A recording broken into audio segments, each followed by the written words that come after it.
What's a good word, everyone? It's your boy DKB here. I just want to say thanks for all the support. The channel's been steadily growing, and the number you see below, you can drop a text, shoot a voicemail, any ideas, topics, collabs, etc. you guys want to see. I'll include them in future videos and live streams, and I'll catch you again. Be easy.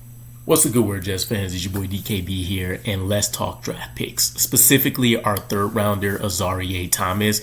And man, you guys know me by now if you watch the channel. I'm a big DB guy, so guys like Azareye'h Thomas get me really excited when you talk about the physical dimensions, the long arms, the physical play style, and I love me a man coverage player specifically as opposed to someone that excels in zone or off-man techniques and such. I just think it's another level of effort, understanding, and ability that's needed for that role, and Azareye'h Thomas seems like he does that with talent to spare, right? He can pull this off at a pretty high level based on what we've seen at Florida State from him. So I know the early indications for this was very questionable, right? You take a look at, for one, a position of need, this not being a position of need. You look at the criticisms around the speed, and then you also just think overall, what's going to be the impact of this player potentially in year one, and the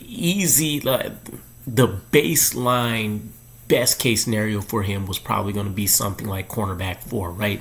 Behind Sauce, behind MC2, behind the big money free agent signing and Brandon Stephens.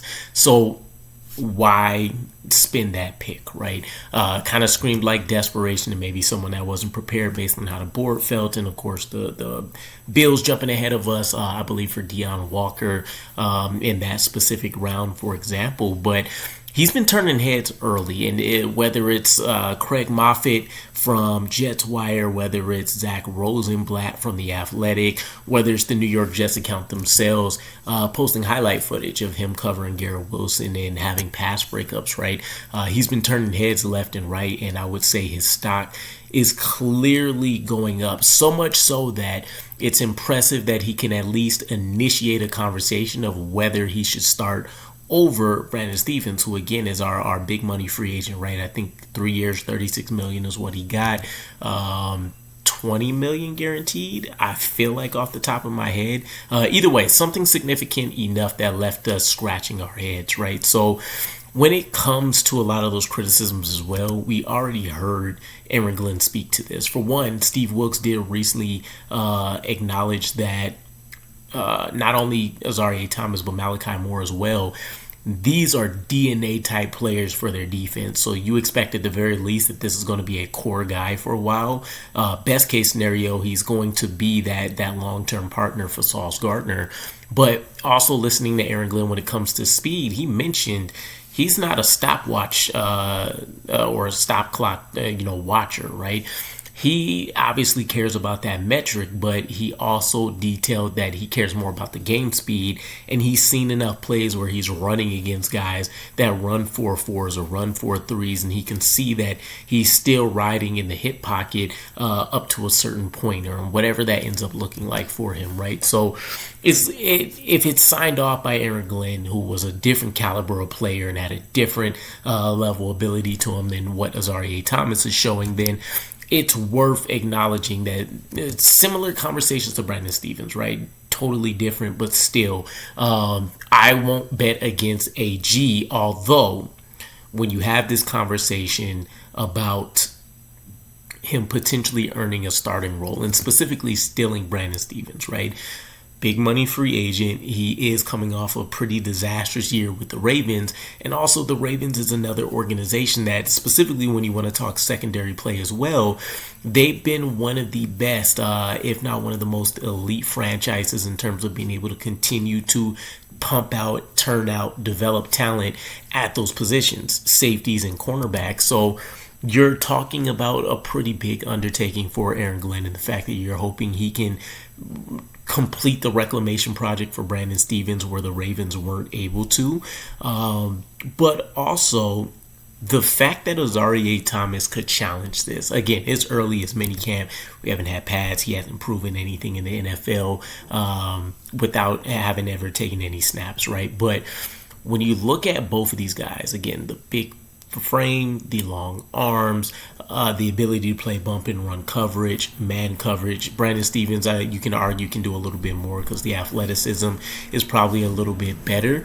But Azareye'h Thomas is essentially the clean slate version of Brandon Stephens.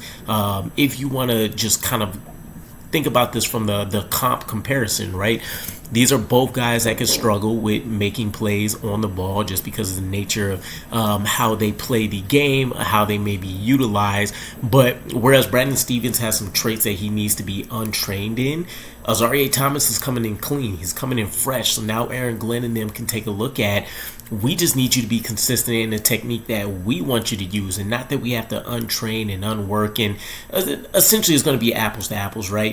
AG, I would imagine, would say the same thing about Brandon Stephens. It's not untraining, it's just getting him to follow our technique and how we want things to go. But still, he's been doing, a certain level, a certain style of technique for so long that's going to be harder to undo than what you're getting with Azareye'h Thomas. And that in and of itself is a huge plus. But again, aside from money management issues and potential questionable roster building philosophy here, I still feel like this was a really, really good pick, right? I don't want to throw it in the same category of Will McDonald, but it does feel eerily similar to where, we're an injury away from that being a big question mark. And so if Azareye'h Thomas can show anything in the way of potential starter traits right out of the gate, it is a huge plus. Now, to that degree, Craig Moffitt from Jets Wire did mention for now he's not in any danger of losing his starting position, and he's referencing Brandon Stephens. But Stephens needs to clean up the mistakes during training camp because Azareye'h Thomas, the team's third-round pick, has a chance to steal that starting spot from him opposite Sauce Gardner.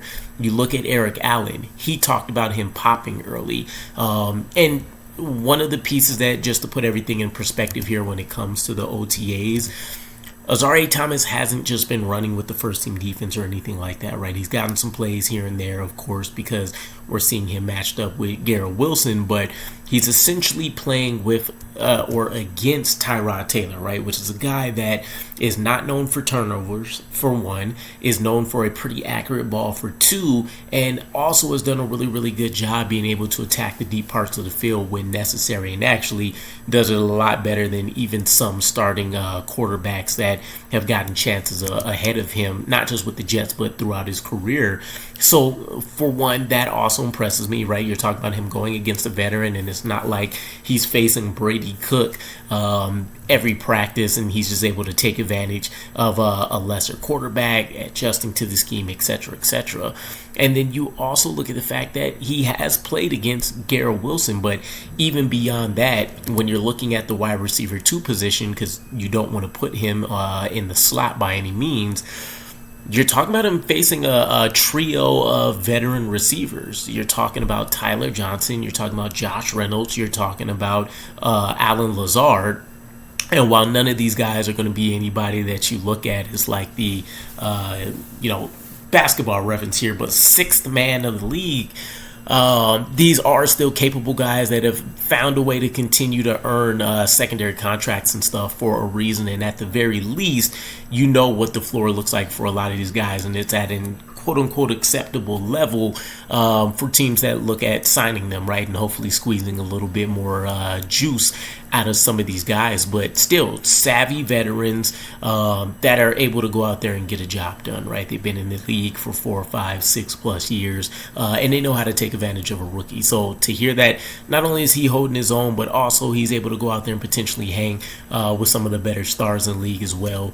Huge plus. Now, let me know what you guys think, right? Because I would argue that if he was going to stumble, fall, or cause more cause for concern here in OTAs, it would have happened by now. And with training camp coming through, throwing the pads on, the ability to actually go out there and get physical and really lean into that style of play for him, we could see and hear about another explosion of, stock rising articles and how he's exploding onto the scene and how he's really applying pressure to Brandon Stephens and the coaching staff to potentially make a change. And we'll also, that's another piece. I do want to see him do really, really well because I am curious what kind of politics are going to come into play here, right? And will this be a point where maybe Woody Johnson looks to kind of throw some of that power around if he looks better than Brandon Stephens, if the coaching staff is telling him they agree, they'd rather start the rookie, would Woody potentially step in and say, no, I paid this guy, I expect him to see him out there on the field and for him to be a starter, right? So we'll see. All projection, all just kind of thinking and talking through a lot of this. But let me know what you guys think about Azareye'h Thomas so far, and what do you predict for him in training camp and the season coming up. I do think even if he doesn't earn the starting role, that there may be a situation where you're talking about him having a timeshare for that number 2 position across from Sauce Gardner, and maybe he slowly but surely continues to eat into Brandon Stephens snaps until he's essentially playing like a high-end backup level amount of snaps, right? But we'll see what happens there. Let me know what you guys think, and I'll catch you guys again. Peace.